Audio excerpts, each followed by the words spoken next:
जय गुरु जी सारी संगत को। तो गुरु जी ने बोला था ये चीज के लिए कि 12 ज्योति शिवलिंग है हिंदू धर्म में, जहाँ पे हम लोग जाके कोई ना कुछ चीज मांगते हैं, वहां पे हमारी हर एक मुराद पूरी होती है। लेकिन मैंने एक 13वां ज्योति शिवलिंग स्थापित कर दिया है। तो इसका भी एक इंसिडेंट था। एक दिन दिसंबर जनवरी का महीना होगा, तो रात को गुरु जी हमें लेके गए बड़े मंदिर में। तो जैसी रात को लेके गए तो आधा शिवलिंग गीला था, आधा पीछे ना बैक पे एक गुरु जी ने स्टेज बनाई हुई थी, तो अभी तो उसको डिमोलिश कर दिया।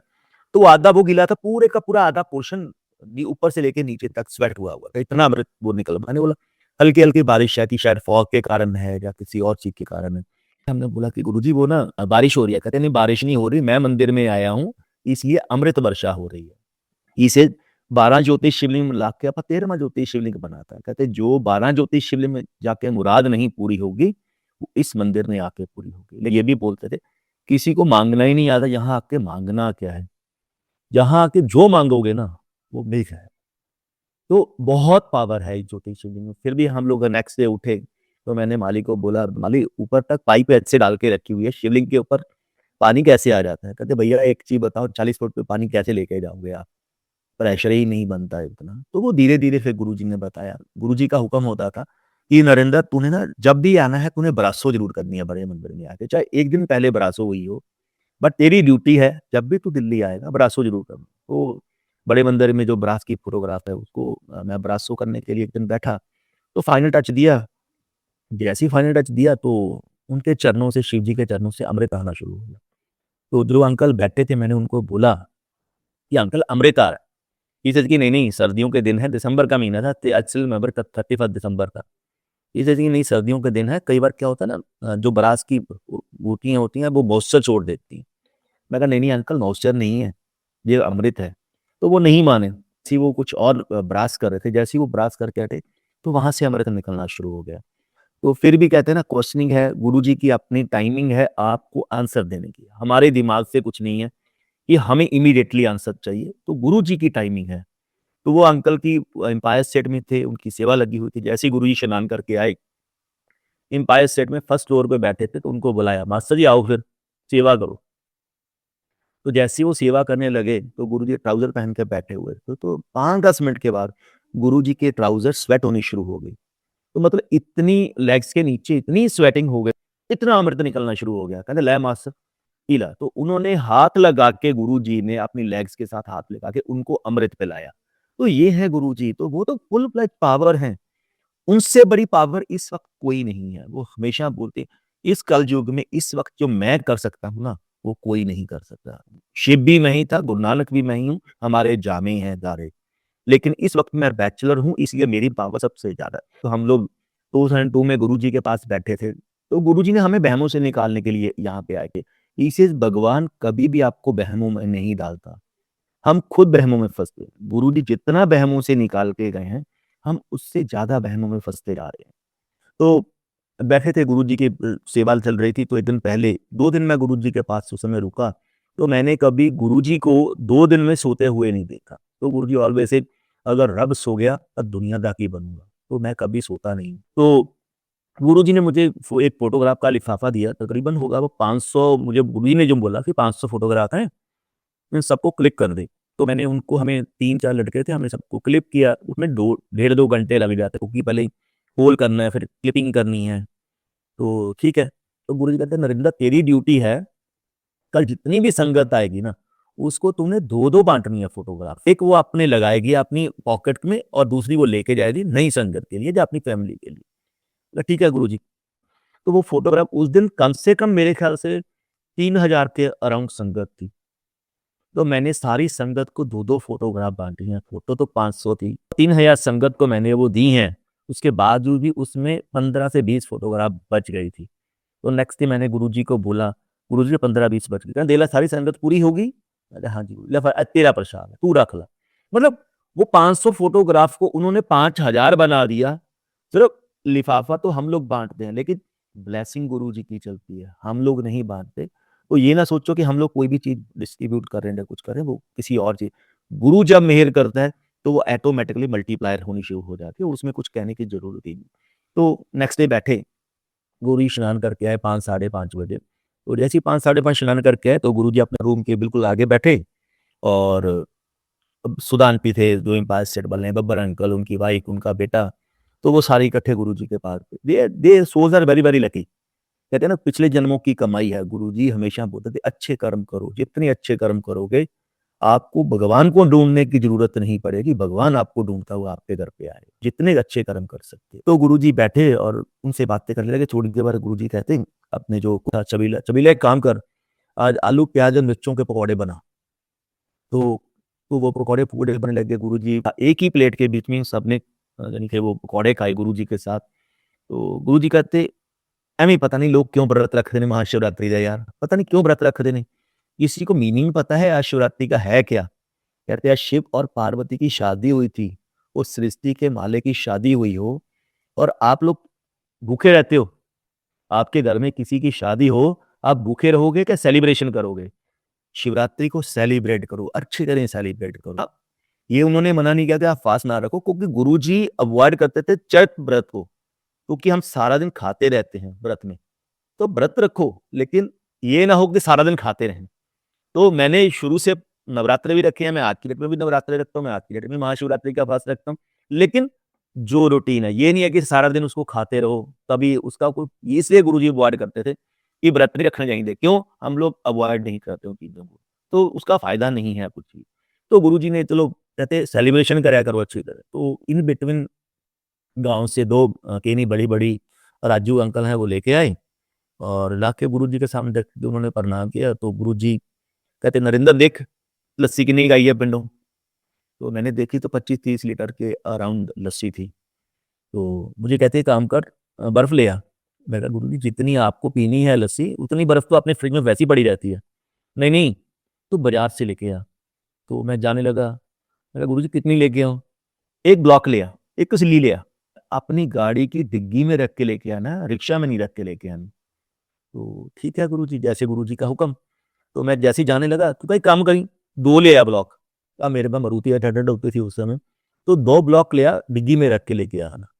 तो मैं उनको 2 को ले आया, जैसे ही लेके वापस आया, क्योंकि अपने सिटी में ढूँढना बहुत आसान होती है चीज़, दूसरे सिटी में जाके ढूँढना बहुत मुश्किल है। तो जालंधर में वो भी उस समय सर्दियों के विंटर्स प्रॉपर जनवरी-फरवरी का महीना था, फरवरी का, तो कहाँ से ढूँढ के लेके आओगे? कहीं फाइनली ढूँढ के लेके आए, जैसे ही गाड़ी बाहर खड़ी है, मैं अंदर गया, मत्था टेका, कहते एक काम कर, हलवाई को एक बड़े वाला ना ड्रम ले ले, उसमें लस्सी डाल दे और जितनी बर्फ डाल के इसको बढ़ा सकता उतना बढ़ा दे। कहते आज संगत ना बेरों के चक्करों में फंसी रहेगी कि गुरुजी बेर बांटेंगे, बेरा के चक्करां 'ਚ फसे रहणगे ਕਹਿੰਦੇ ਅੱਜ ਜਿਹੜਾ ਲੱਸੀ ਪੀ ਜੂਗਾ ਨਾ, ਲੱਸੀ ਪ੍ਰਸ਼ਾਦ ਪੀ ਗਿਆ ਉਹਦਾ ਕਲਿਆਣ ਹੋ ਜੂ। कहते लस्सी ना किसी ਨੂੰ ਵੀ ਅੱਜ ਲੱਸੀ ਨਾਲ कल्याण होना। तो एक उस फंक्शन के लिए प्रॉपर था, ये नहीं है कि परमानेंट था वो, उसी फंक्शन के लिए गुरुजी ने वो ब्लेस किया था। तो कहते अपनी आंटी ने दसी नरेंद्र आज लस्सी ना कल्याण होना है। तो हमने लस्सी की स्टॉल लगा दी, बड़ा उसको बना दिया, तकरीबन 25 किलो से हमने 1 क्विंटल के आसपास बना दिया। अब सब लोग जो आते भी थे उस समय वो ये देखते थे इतनी ठंड में लस्सी क्यों रखी है। तो 50% तो बहुत ज़्यादा होगी, 30-40% ने ही पी होगी वो। कई ने 5-5 6-6 गिलास पी लिए, कईयों ने एक भी नहीं पिया। जिसको गुरुजी ने जितना देना है उतना ही मिलेगा उसको। तो करने के बाद गुरुजी बेर प्रसाद डिस्ट्रीब्यूट करने लग गए। जब बेर प्रसाद डिस्ट्रीब्यूट कर रहे थे, तकरीबन 3000 संगत थी, तो 8 बड़े-बड़े टोकरे बने थे। तकरीबन एक टोकरे में 70-80 किलो बेर होंगे। तो वो बेर डिस्ट्रीब्यूट कर रहे हैं। तो 2200 संगत के आसपास 7 टोकरों में गुरुजी ने डिस्ट्रीब्यूट कर दिए। अब क्यू बहुत बड़ी लगी हुई है और एक ही लास्ट टोकरा है। बब्बर अंकल गुरुजी के पास खड़े थे। मैं कहा बब्बर अंकल गुरुजी को बोल दो प्लीज रिक्वेस्ट कर दो, थोड़ी सी स्लो डाउन कर लें अपनी स्पीड को, ताकि सबको मिल जाएगा। क्यों? मैं कहा हर एक को ये होता है उसको बेर मिल गए, मुझे तो बेर प्रसाद नहीं मिला। क्योंकि जैसे आज की डेट में बड़े मंदिर में है ना, उसको समोसा मिल गया, मुझे तो मट्ठी मिली। तो वो वहम है सारे। तो गुरु से उस दरबार से, उस बड़े मंदिर के प्रसाद से कहीं पे भी आप जाते हो, चाहे छोटा मंदिर है, जालंधर मंदिर है, कोई भी कहीं से भी आप सत्संग में भी जाते हो, आपको एक टॉफी प्रसाद भी मिल जाए ना, एक बिस्किट भी मिल जाए, बहुत बड़ा होता है वो। आप वहमों में ना डलो कि उसको समोसा मिलेगा तभी मेरा कल्याण होगा। ही से प्रसाद है, गुरु की ब्लेसिंग्स हैं ये, और कुछ नहीं है। तो गुरु जी को बोला तो हमने 7 लाख एक अमरती का बहुत बड़ा प्रांत जिसको बोल सकते हैं कि हलवाइयों को बहुत बड़ी रखनी पास में 40-50 किलो की अमरती होगी उसमें, कि गुरुजी को बोलो अंकल। तो गब्बर अंकल ने बोला तो गुरुजी लास्ट है तो सबको बेर मिल जाएगा, थोड़ा सा स्पीड कम कर दो। तो गुरुजी कहते हैं कि होया, ऐसे देखा हाँ, ठीक है, ठीक है, ठीक है। तो गुरुजी स्पीड कहाँ कम रहे, गुरु से स्पीड बढ़ा दी। अगर वो पहले छोटा देते थे, उससे ज़्यादा बढ़ानी शुरू कर दी और टेंशन ये होती है कि यार संगत है, बेर कम नहीं होने चाहिए, तो सबको पूरे होने चाहिए, लेकिन उसी हिसाब से मंगवाए भी गए। 800 संगत को या 700 संगत को गुरुजी ने उस एक टोकरे में निपटा दिया। बाद में 4 से 5 मुझे बेर दिए, तो मैंने अपनी जेब में डाल लिया और बब्बर अंकल को 3-4 बेर दिए। 3 बेर गुरुजी ने खाए, मुझे अभी भी याद है। तो कहते क्यों बब्बर पूरे हो गए? महापुरुषों का प्रसाद कभी भी कम नहीं हो सकता। जब मैं बाँटता हूँ, तो प्रसाद को ऑटोमेटिकली बढ़ना जाता है। मुझे मालूम है किसको देना है, किसको नहीं देना। बात उस चीज़ की है। तो चलने के बाद सबको बाँट दिया, सब फंक्शन अच्छा सेलिब्रेशन हो गया। जब गुरुजी हलवा प्रसाद बाँट रहे थे रात को, शिवरात्रि का फंक्शन था, तो गुरुजी के ट्राउज़र से, यानी कि गुरुजी की लेग से इतना अमृत फ्लो निकला उस दिन, मैं नहीं बता सकता हूँ। तो मतलब लिटरली पूरी की पूरी ट्राउज़र घुटनों से नीचे उनकी स्वेट हो चुकी थी। इतना गीला प्रॉपर नज़र आ रहा था, सबको प्रसाद बाँट रहे थे। ये गुरुजी की ब्लेसिंग है। फिर हमारे 2 मुझे गुरुजी ने भेज दिया, "नरेंद्र अब तू चला जा।" उस दिन फॉग बहुत थी कि थक गया होगा, कल को फिर आना होगा। मेरे 2 कलीग थे, उन दोनों को रोक लिया, बोल दिया बाबा को रात को ढाई 3 बजे गुरुजी कहते जाओ, देख के आओ, जहाँ मेरा आसन लगा हो वहाँ पे कुछ पड़ा है। रात को ढाई 3 बजे वो लाइटें उतर गई, सब कुछ उतर गया। तो वो गए वहाँ पे जब, तो गुरुजी कुछ नहीं है। आसन तो अंदर आ गया था जलंधर मंदिर में, बट जो स्टेज थी वो एज़ इट इज़ लगी हुई थी। फिर दोबारा भेजा, नहीं कुछ तो होगा, वहाँ जाके देख के तो आओ।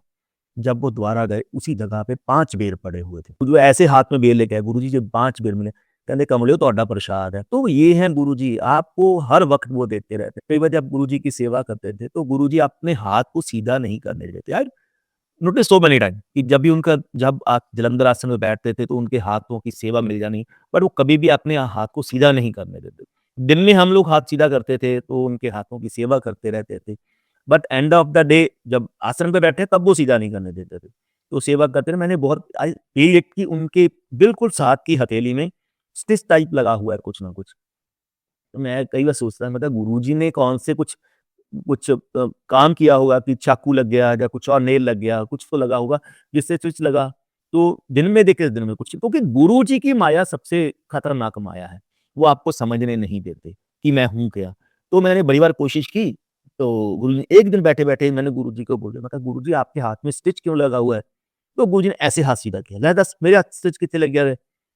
तो देन आई सॉ इट, मक्की के दाने जितना छोटा-सा एक उभरी हुई चीज़ थी। तब उन्होंने बोला, "जब मैं आसन के ऊपर आके बैठता हूँ, मेरे हाथ में शिवलिंग प्रोड्यूस होता है। जब मैं प्रसाद बाँटता हूँ ना, तो वो शिवलिंग के प्रॉपर टच होके वो प्रसाद आपको दिया जाता है। दैट्स व्हाई ही सेड इसे हॉट ब्लेसिंग, इसको यहीं पे खा के जाओ, बाहर ना लेके जाओ, क्योंकि ये आपके लिए इमीडिएटली प्रोड्यूस किया गया है। तो गुरुजी ने बहुत सारी चीज़ें प्रोड्यूस की, जैसे अभी 9 फरवरी को मेरी एनिवर्सरी थी, तो 2017 में तो 2017 मेरी 25th एनिवर्सरी थी, तो मेरी जॉब चली गई थी उस समय 2016 में। कहते हैं ना, जब आपके पास जॉब होती है, जब आपके पास बिज़नेस होता है, तो सारी चीज़ें अच्छी लगती हैं, उसके बिना कुछ भी नहीं होता। तो गुरुजी भी हमेशा बोलते थे, "अच्छे टाइम पे सब साथ देते हैं, बुरे टाइम पे कोई साथ नहीं देता।" जब बुरा टाइम आता है, तो सब रिश्तेदार, सब यार दोस्त सब पीछा छोड़ के भाग जाते हैं। तो यही था कि अब सत्संग में भी कौन आएगा? पैसे नहीं है, पैसे भी लगते हैं, हर एक चीज़ को बचा के चलो। तो 8 फरवरी को मैं और मेरी वाइफ़ दोनों बातें कर रहे थे, तो 8 फरवरी को मेरी वाइफ़ को ड्रीम दिखाते हैं गुरुजी कि गुरुजी एक चेयर, सिंपल चेयर पड़ी हुई है और उसके ऊपर एक आंटी आके बैठते हैं। तो वाइफ़ उनको बोलती है कि हमने गुरुजी इट्स अ सिंपल चेयर, कोई आसन नहीं है, कोई कुछ नहीं, सिंपल चेयर। तो आंटी जी हमने गुरुजी के लिए लगा के रखी हुई है। तो वो लड़ने लगे, कहती है आंटी ऐसी थोड़ी चेयर गुरुजी के लिए होती है, आप क्या बोल रहे हो? ये है, वो आपको गुरुजी का ज़्यादा मालूम है। तो वो उससे खड़ा एक बच्चा आके उस आसन चेयर पे आके बैठ जाता है, वो उसको उठाती है, एक और अंकल आके बैठ जाते हैं। वो तीनों से लड़ रही है। तो तीनों से लड़ते-लड़ते जैसे ही वो तीनों से लड़ रही है और वो आप मेरी वाइफ़ को बोल रहे हैं कि आप लोग गुरु को ज़्यादा समझ रहे हो, आप क्या समझते हो गुरु को? तो गुरु से मज़ाक कर रहे हो, ऐसी चेयर थोड़ी होती है। वो सब एक-दूसरे लड़ रहे हैं, इमीडिएटली गुरुजी आते हैं और गुरुजी उस चेयर के ऊपर विराजमान हो जाते हैं। डिंपल आंटी क्यों संगत नाल लड़ी जानी है? कहते गुरुजी ऐसे, कमली होगी, कहंदे लोगों ने राम खिलौना जानना, कहंदे संगत ने मैनू खिलौना समझ के रखा हुआ है। मेरे हिसाब से कोई चलने की कोशिश ही नहीं करता। अपने हिसाब से मुझे चलाते हैं संगत। मेरे हिसाब से कोई भी नहीं चलता। कहते कमली होगी, ਐਵੇਂ नहीं लड़ीदा हुंदा किसे नाल। इन्होंने तो खिलौना समझ के रखा है। कहते मुझे डमरू की तरह संगत बजाती है। अपने तरीके से चलाने की कोशिश करती है। जो उसके मन में होता है वो चलाने की कोशिश कर ਐਵੇਂ ਹੀ ਲੜੀਦਾ ਹੁੰਦਾ, ਛੱਡ दो। तो गुरुजी बैठ गए थे, एक आंटी आते हैं तकरीबन 65 टू 70 इयर्स ओल्ड होंगे। एक कॉफ़ी मग लेके आते हैं, तो उसके बाहर हार्ट शेप बना, उसके बीच में क्या है ब्रेड टोस्ट है, एक मट्ठी है, 10 रुपीज़ है, 2 कॉइन है। तो वो गुरुजी को देते हैं। तो जैसे ही गुरुजी को देते हैं, तो गुरुजी कहते हैं, "ले डिंपल पकड़ के रख।" तो गुरुजी उठते हैं और फिर कहीं चले जाते हैं। तो एक अंकल बैठे हैं, "आंटी इसमें से 1 कॉइन मुझे दे दो, आपको तो गुरुजी ने बहुत कुछ दिया होगा।" तो मेरी वाइफ़ कहती, "गुरुजी ने मुझे लाखों चीज़ें दी हों, ये गुरुजी ने होल्ड करने के लिए दिया है, मुझे पकड़ने के लिए दिया है, मुझे यूज़ करने के लिए नहीं दिया। मैं आपको कैसे दे दूँ? और अगर गुरुजी मुझे दे भी देंगे, मैं इसमें से तो वैसे भी नहीं दूँगी आपको, क्यों? गुरु अपने हाथ से चीज़ दे रहा है।" तो गुरुजी फिर आपे तो आंटी वो जो अंकल बैठे मेरी वाइफ़ को कहते हैं, "आंटी ਤੁਹਾਡੇ 'ਚ ਬਹੁਤ ਮੈਂ ਹੈ, ਤੁਹਾਡੇ 'ਚ ਬਹੁਤ ਈਗੋ ਹੈ, ਤੁਸੀਂ ਪਤਾ नहीं अपने आप ਨੂੰ ਕੀ ਸਮਝਦੇ ਹੋ।" इमीडिएटली गुरुजी आके बैठते हैं। तो गुरुजी करके, "डिंपल आंटी ये तेरा प्रसाद है, किसी ਨਾਲ शेयर ना करी ये प्रसाद ਨੂੰ, तो तेरे लिए ही है।" तो गुरुजी उठते हैं और मैं थोड़ा-सा दूर बैठा हूँ उसके ड्रीम में। तो गुरुजी उठते हैं और वो आके मुझे अपनी धोती के बीच में लपेट लेते हैं। तो उनकी धोती से इतनी फ्रेग्रेंस निकल रही है उनकी बॉडी से, तो मेरी वाइफ़ ड्रीम में भी वो फ़ील कर रही थी। तो उसको हार्ट बीट इतनी तेज़ हो चुकी थी, उस समय बस वो क्रैश होना था उसका हार्ट। दर्शन करवाए, छोटा-सा शिवलिंग ज्योतिर्लिंग, इसे आंटी दर्शन कर ला, ग्रे कलर का शिवलिंग था वो। इसे उस शिवलिंग का नाम भी बताया, ये ज्योति शिवलिंग है। इसे हज़ारां साल ਦੀ ਤਪੱਸਿਆ ਕਰਨੀ ਪੈਂਦੀ ਹੈ ਆਂਟੀ ਇਸ ज्योतिर्लिंग ਦੇ ਦਰਸ਼ਨ ਕਰਨ ਲਈ। ਰਿਸ਼ੀ ਮੁਨੀ ਖੂਹਾਂ ਦੇ ਵਿੱਚ ਉਲਟੇ ਲਟਕ ਜਾਂਦੇ ਨੇ, ਤਾਂ ਵੀ ਇਸ ज्योतिर्लिंग ਦੇ ਦਰਸ਼ਨ ਨਹੀਂ ਹੁੰਦੇ। ਇੰਨਾ ਪਵਿੱਤਰ ਹੈ। ਅੱਜ ਤੇਰੇ ਕਰਮ ਪੂਰੇ ਹੋ गए, इसलिए मैं तेनू दर्शन दे रहा, दर्शन कर ला। तो वो बेहोश होके नीचे गिर गई। तो जैसे ही नीचे गिरी तो गुरुजी मुझे कहते मेरे उनके ड्रीम में कहते, "नरेंद्र डिंपल ਨੂੰ ਕਹਿ ਦਰਸ਼ਨ ਕਰ ਲਾ, ਉਹਦੇ ਇਹ ਟਾਈਮ ਮੁੜ ਕੇ ਕਦੋਂ ਮਿਲਣਾ ਪਤਾ ਨਹੀਂ, ਕਿੰਨੇ ਜਨਮ ਲੱਗਣਗੇ ਪਤਾ ਨਹੀਂ, ਕਿੰਨੇ ਯੁੱਗਾਂ ਨਿਕਲ ਜਾਣਗੇ ਤਾਂ ਵੀ ਨਹੀਂ ਪਤਾ। ਅੱਜ ਇਹਦੇ ਕਰਮ ਇੰਨੇ ਚੰਗੇ ਨੇ, ਇਹਦੇ ਕਰਮਾਂ ਦੀ ਬਦੌਲਤ ਇਹਨੂੰ ਦਰਸ਼ਨ ਦੇ ਰਹੇ ਆ, ਇਸ ज्योतिर्लिंग में दर्शन नहीं ਹੁੰਦੇ ਕਿਸੇ ਨੂੰ। तो मैं कहा गुरुजी आपके इस स्वरूप के दर्शन करने कोई आसान नहीं है जो आप दर्शन करवा रहे हो। तो बेहोश होके वाइफ़ वहीं पे गिर गई। तो गुरुजी पास आए, गुरुजी ने ऐसे उसकी नेक के ऊपर फिंगर लगाई, तो उसकी सोल को निकाल के वो सचखंड ले गए। हम लोग बोलते हैं ना, नरक अलग है, स्वर्ग अलग है और सचखंड अलग है। सचखंड वो है जहाँ मेरा मालिक रहता है, खुद महाशिव वहाँ विराजमान है, और संगत है, जो बहुत संगत है, जो सिर्फ़ पाठ में वहाँ पाठ ही करती है, बैठी है वहाँ पे। लेके गए, पूरा सचखंड घुमाया। गुरुजी से चोला छोड़ने के बाद मेरी वाइफ़ को तकरीबन 3 से 4 बार वो सचखंड में लेके गए हैं, सचखंड दिखा के लेके आए हैं सारा। आंटी यहाँ पे मैं रहता हूँ। तो दिखाया सब कुछ, कहते हैं डिंपल एक बेटा और ले ले, क्योंकि जो सचखंड में आता है मैं उसको यहाँ पे लेके आता हूँ, एक बेटा ज़रूर दे देता हूँ, जिसको लाइव में लेके आता हूँ। तो गुरुजी मुझे क्या करना है, एक बेटा है ना अक्षय है, क्या करना है? बस उसका ध्यान रखो। कह रहे हाँ, कोई गल नहीं, चल चंगा फिर। तो बस वो ड्रीम था, तो उसमें ड्रीम सुनाया, तो इससे बेटर आपको 25th एनिवर्सरी का गिफ्ट नहीं मिल सकता। ही इज़ अ पूर्ण परमात्मा। कहते हैं ना, भगवान एक ह्यूमन बीइंग में आया था, जो हम लोग नहीं पहचान सके। तो नई संगति सो ब्लैक, मैं तो अपने तो हमेशा बोलता हूँ, क्योंकि वो भगवान समझ के आ रहे हैं, हमने उनको गुरु रूप में पूजा है। ये नहीं है कि मुझे हमने भगवान नहीं समझा, लेकिन कहीं न कहीं वो छोटा-सा ट्विस्ट, कहते हैं ना 99% सबको दिखा के पॉइंट बीच में एक बिंदु छोड़ देते थे। हम फिर सोचते थे भगवान, क्योंकि हमने भगवान को कभी देखा नहीं है, तो कैसे हो सकता है? तो वो लाइव हमें दिखा के चले गए कि शिव भी आता है। ही सेड, ना मैं सतयुग में आऊँ, ना द्वापर में आऊँ, ना त्रेता में आऊँ। महाशिव कभी नहीं आता अवतार लेता। मुझे कलयुग में आना पड़ता है। क्यों? कलयुग में पाप बहुत बढ़ेगा, इसलिए मुझे संगत को ब्लेस करने के लिए बार-बार आना